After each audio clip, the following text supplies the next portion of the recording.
Assalamualaikum warahmatullahi wabarakatuh. Kami dari kelompok 5, mata kuliah perkembangan peserta didik dengan dosen pengampu Ibu Yeni Solfiah SPD MPD. Kali ini kami akan mempresentasikan hasil diskusi kami mengenai materi perkembangan moral peserta didik. Sebelumnya perkenalkan anggota dari kelompok kami yaitu Annisa Nandifa Wardana Ritonga, Julia Afni, Nurholianti, Revanda Arifera, dan Tara Bunga Noviantika. Pertama, kita akan membahas tentang hakikat perkembangan moral peserta didik. Moral berasal dari bahasa Latin, yaitu mores, yang berarti tata cara dalam kehidupan, adat istiadat, atau kebiasaan. Moral juga dapat diartikan sebagai kaidah norma dan pranata yang mengatur perilaku individu dalam hubungan sosial maupun masyarakat. Moral juga dapat dijadikan sebagai aspek penentu kepribadian seseorang saat berinteraksi dengan kehidupan sosialnya. Kemudian, perkembangan moral. Perkembangan moral adalah perkembangan yang berkaitan dengan aturan dan konvensi mengenai apa yang seharusnya dilakukan oleh manusia dalam berinteraksi dengan orang lain. Seperti yang kita ketahui, anak-anak baru lahir itu tidak memiliki moral, tetapi di dalam diri anak-anak itu mengandung potensi moral yang siap untuk dikembangkan. Untuk perkembangan moral pada anak ini perlu pengalamannya berinteraksi dengan lingkungan sekitar seperti dengan orang tua, guru, teman sebaya, maupun saudara. Selanjutnya, komponen-komponen moral. Komponen moral ada 3. Yang pertama, kognitif. Komponen kognitif ini mengacu pada moral judgment, yaitu cara seseorang mengkonseptualisasikan benar ataupun salah dalam membuat keputusan sebelum bertindak. Komponen yang kedua yaitu komponen afektif. Komponen afektif ini berkaitan dengan moral feeling, yaitu perasaan, di mana komponen ini mengenai benar salahnya tindakan seseorang, yang mana apakah orang tersebut merasakan kesalahan di dalam dirinya apabila dia telah berbuat suatu kesalahan. Dan komponen yang ketiga yaitu perilaku. Komponen perilaku ini berkaitan dengan moral behavior, yaitu bagaimana seseorang bertindak ketika mengalami kebimbangan atau godaan untuk berlaku bohong, curang, ataupun perbuatan lain yang melanggar norma. Kemudian yaitu teori moral. Teori moral adalah sikap dan perilaku individu yang didasari oleh nilai-nilai hukum yang berada di lingkungan tempat ia hidup. Jadi, individu dapat dikatakan memiliki teori moral adalah ketika individu sudah hidup dengan mentaati hukum-hukum yang berlaku di tempat ia hidup.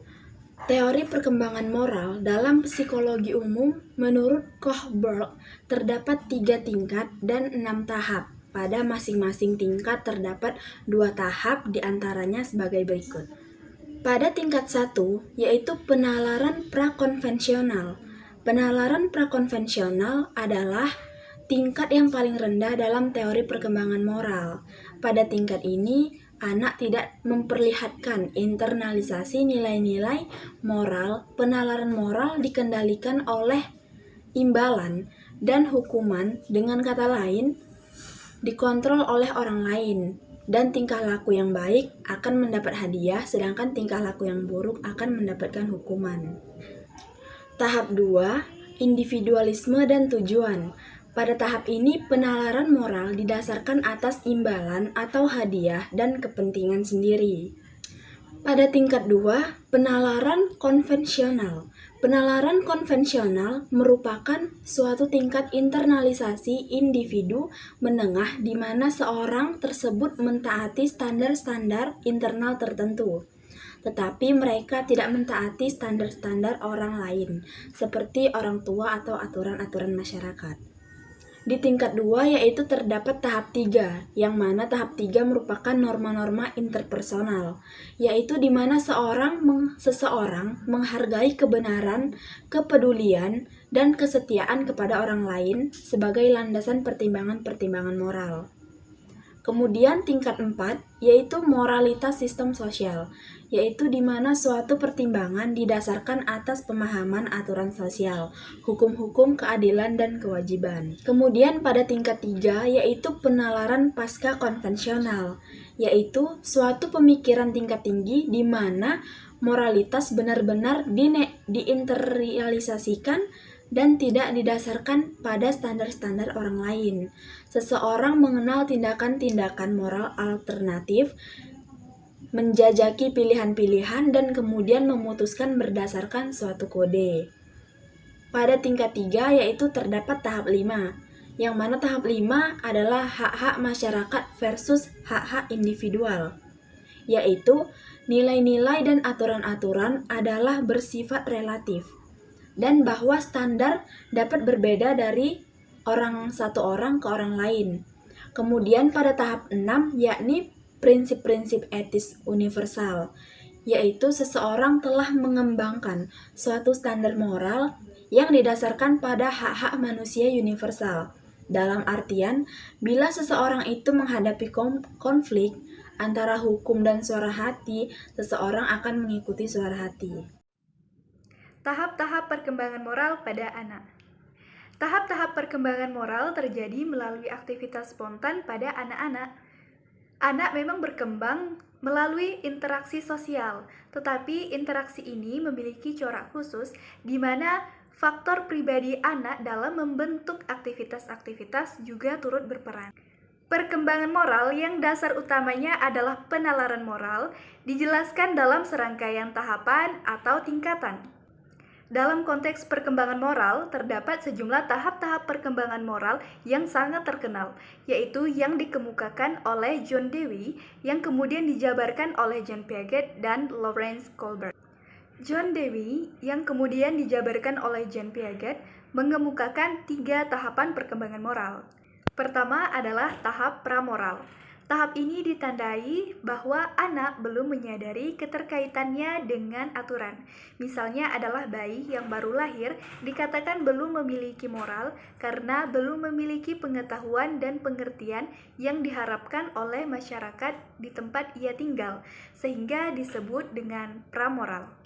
Yang kedua adalah tahap heteronomi, berakhir pada anak usia 6 hingga 9 tahun. Pada tahap ini, anak hanya bisa melihat bahwa baik buruk tingkah laku adalah akibat fisik yang harus diderita seseorang.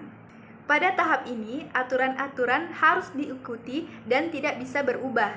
Selain itu, aturan-aturan ini bersifat tetap ada dimanapun dan kapanpun.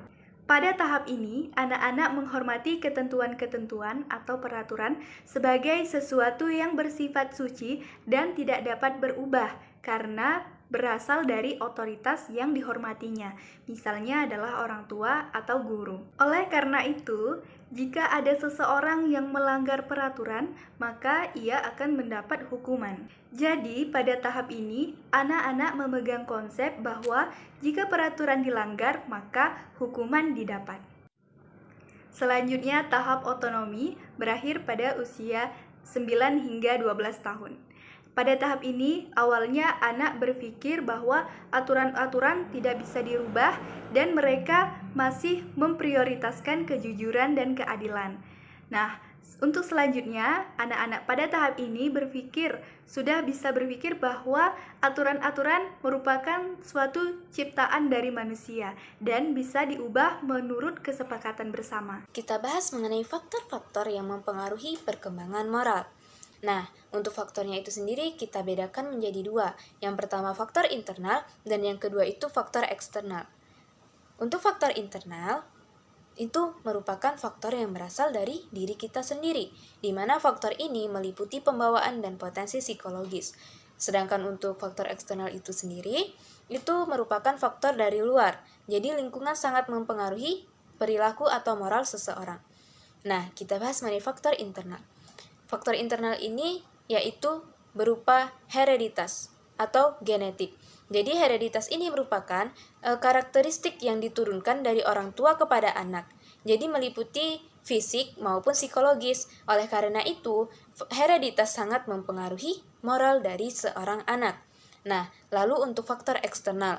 Untuk faktor eksternal itu kita bedakan menjadi 4. Yang pertama itu faktor lingkungan sosial masyarakat. Nah, kita tahu bahwa dalam lingkungan sosial masyarakat itu terdapat berbagai macam karakter, sehingga hal ini sangat mempengaruhi moral kita sendiri. Lalu yang kedua, ada cultural atau budaya. Jadi, dengan beragamnya budaya dan adat istiadat yang ada di sekitar kita, itu juga mempengaruhi dari perkembangan moral kita. Lalu, yang ketiga ada edukatif atau pendidikan. Jadi, pendidikan itu merupakan proses pengoperasian ilmu di mana hal ini akan mewarnai kehidupan seseorang. Oleh karena itu, edukatif menjadi faktor yang penting untuk proses pemoralan seseorang. Nah, yang keempat yaitu religius atau agama. Jadi, pondasi agama merupakan pondasi yang paling penting dalam pembentukan moral seseorang. Karena pondasi agama tersebut merupakan media kontrol bagi seseorang dalam bermoral. Nah, selanjutnya kita bahas juga mengenai kesenjangan antara pengetahuan moral dan perilaku moral anak. Jadi ada 3 faktor nih yang mempengaruhi kesenjangan tersebut. Nah, yang pertama itu ada faktor kebingungan. Di sini seseorang merasa bingung bagaimana ia harus bersikap kepada orang lain saat menemukan situasi yang berbeda. Nah, yang kedua ada faktor emosi. Nah, jadi mereka akan menuntut jika kita marah kepada seseorang, maka orang lain harus ikut marah juga kepada seseorang tersebut. Nah, yang ketiga yaitu faktor motivasi atau dorongan. Jadi, seseorang bisa saja mengetahui bahwa hal yang ia lakukan itu tidak baik, namun ia termotivasi karena yang dia lakukan itu mendapatkan benefit atau manfaat yang dia rasakan bagi diri dia sendiri, sehingga ia akan tetap tertarik melakukan hal tersebut meskipun hal tersebut bukan merupakan hal yang baik. Baik, selanjutnya itu pelanggaran moral dan upaya pengembangan moral pada anak. Nah, yang pertama kita bahas yaitu pelanggaran moral. Contoh-contoh pelanggaran moral yang dilakukan oleh anak. Yang pertama, berbohong. Anak kecil yang berbohong biasanya sedang tidak menipu, melainkan sedang menghayal. Misalnya, ia berkata pada temannya bahwa ia mempunyai mainan yang bagus dengan harga yang mahal, atau perkataan lain yang melebih-lebihkan. Pada anak yang lebih besar, berbohong karena rasa takut akan hukuman atau diejek. Nah, contoh pelanggaran moral pada anak yang kedua yaitu kecurangan. Kecurangan dalam bermain umumnya terjadi pada anak di semua usia, karena kemenangan mempunyai nilai sosial yang tinggi. Jadi, untuk menang, anak akan melakukan segala cara sekalipun itu perbuatan curang. Selanjutnya, mencuri. Biasanya dilakukan anak kalau mereka tidak memperoleh sesuatu dengan cara lain. Misalnya, seorang anak sedang bermain dengan temannya. Nah, temannya ini mempunyai mainan yang bagus yang dia tidak punya. Awalnya, dia meminjam kepada temannya. Namun, temannya itu tidak memberikan mainan tersebut. Sehingga, anak akan merebutnya. Kemungkinan temannya itu akan menangis. Dan cara lain yang ia lakukan yaitu dengan mencuri mainan tersebut. Selanjutnya itu merusak. Biasanya tidak dilakukan oleh anak kecil, kecuali jika secara pembalasan. Pada anak yang lebih besar, merusak sudah mulai dilakukan. Kalau terjadi kegiatan merusak, biasanya dilakukan oleh kelompok sebagai ekspresi kemarahan. Pelanggaran moral pada anak selanjutnya yaitu membolos. Pada anak kecil, membolos biasanya karena takut masuk sekolah. Pada anak yang sudah besar, membolos dilakukan karena tidak suka.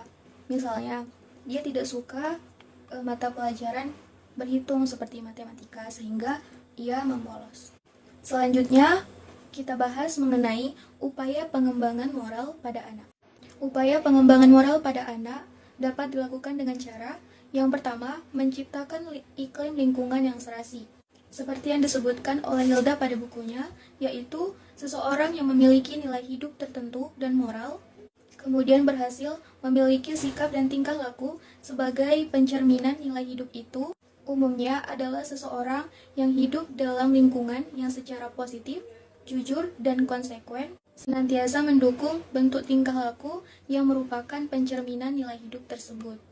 Ini berarti tidak hanya mengutamakan pendekatan-pendekatan intelektual semata-mata, tetapi juga mengutamakan adanya lingkungan yang kondusif, di mana faktor-faktor lingkungan itu sendiri merupakan penjelmaan yang konkret dari nilai-nilai hidup tersebut. Karena lingkungan merupakan faktor yang cukup luas dan bervariasi, maka tampaknya yang perlu diperhatikan adalah lingkungan sosial terdekat, terutama yang terdiri dari mereka yang berfungsi sebagai pendidik, yaitu orang tua dan guru. Oleh karena itu, lingkungan berperan penting dalam penentuan moral anak.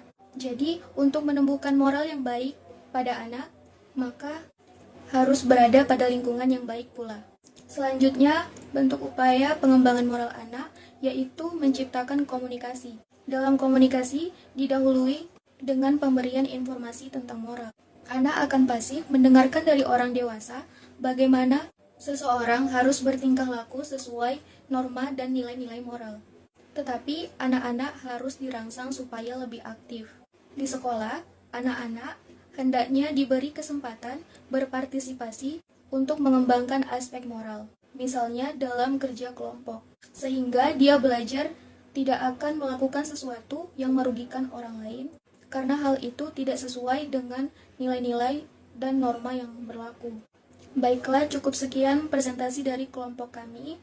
Mohon maaf apabila terdapat kesalahan, karena kesalahan datangnya dari diri kami sendiri dan kesempurnaan hanya milik Allah Subhanahu wa Ta'ala. Baiklah, saya akhiri. Wabillahi taufiq wal hidayah. Wassalamualaikum warahmatullahi wabarakatuh.